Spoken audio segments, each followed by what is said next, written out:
Good evening. So I recently ran through book 1 and I'm partway through book 2 of a series called Mark of the Fool by J.M. Clarke.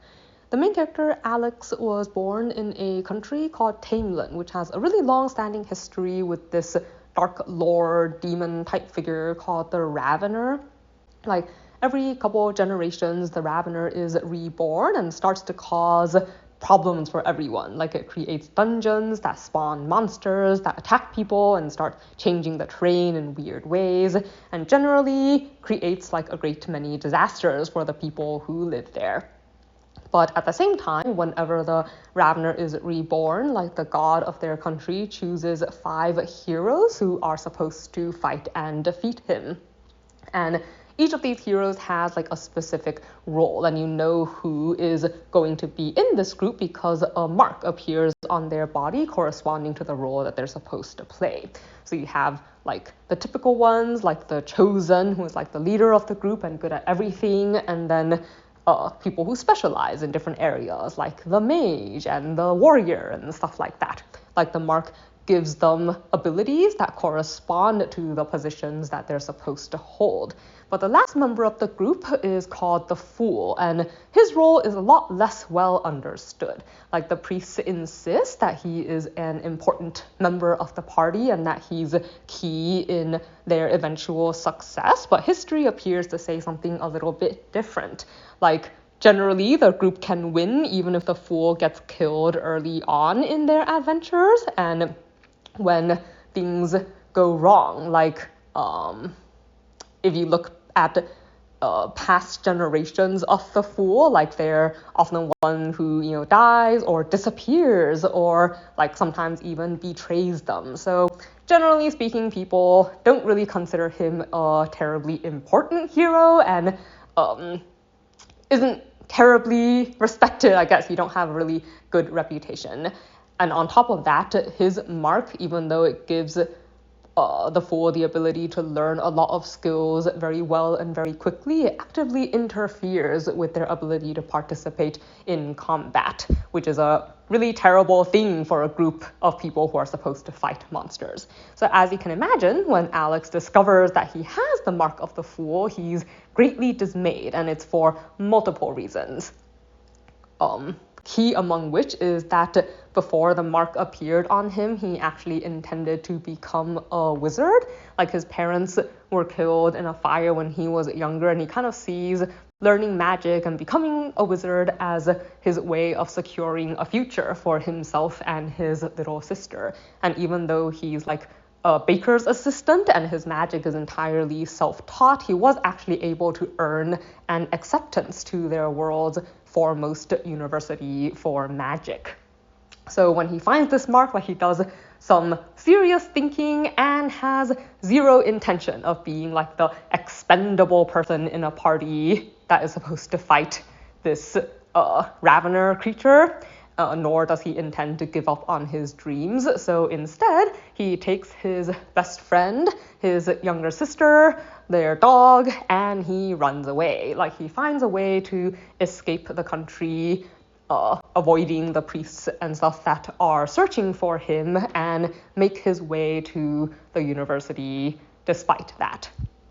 So as he begins his journey, though, and as he starts to pursue his studies in magic and to find ways around the limitations that the mark gives him, he starts to notice that there are some discrepancies in his country's history that don't make a lot of sense. Like, there aren't really any records of what happened to a lot of the Fools, and it's weird because he finds that there are things he can do with magic that the books never tell of that would actually have been really useful. So it doesn't actually make sense that the Fool is known as like the useless member of the party. So he's determined, I guess, to help in this battle in his own way. Like, he's going to become a wizard and he's going to figure out what is going on with his country and the Ravener, and maybe even to find a way to get rid of it for good.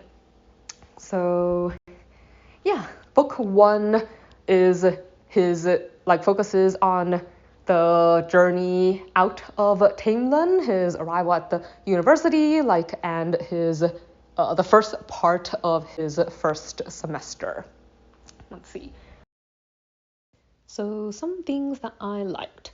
I think stylistically, like the story was really entertaining and relaxing to read, and it was kind of fun, like following the main characters, especially at the beginning when they're setting out to explore like the many different races, cultures, magics, and stuff that is available in their universe, like when they're leaving their home country and learning about like all the things that they didn't know before.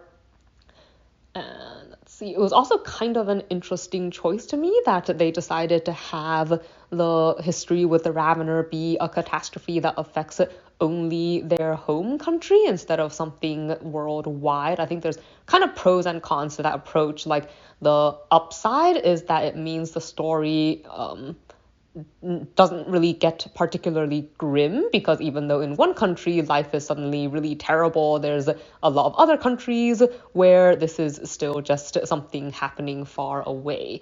On the downside, I guess that means that you can't really get particularly epic, like because there isn't that world shattering type of plot line, I guess, going on. So life, for the most part, for most people in the universe, pretty much continues as normal. So some things that I did not like as much. So the pacing of this story is very, very slow. Like it starts off seeming like it's going to be an adventure, but once they settle down into university life, it becomes extremely life-y. Like it delves into great detail into like the classes that they take, the magic that he's learning about, his thought processes as he figures out like what they want their lives to look like and so on. Like I think right now that suits my mood just fine, but the lack of a really cohesive back plot like means that it's would be really dependent on my mood, on like whether or not I had the patience for reading it. And let's see. Also, like, I really liked pretty much all of book one, but once I got into book two, I think there are certain elements of violence and stuff that start to bother me. Like, it's fine when people, fight and have to kill things and stuff because you're getting attacked or like you're protecting yourself or you need to eat. But I don't really like that they have classes where you send students out to, I don't know, kill a mother monster, like just for the practice of killing it. Like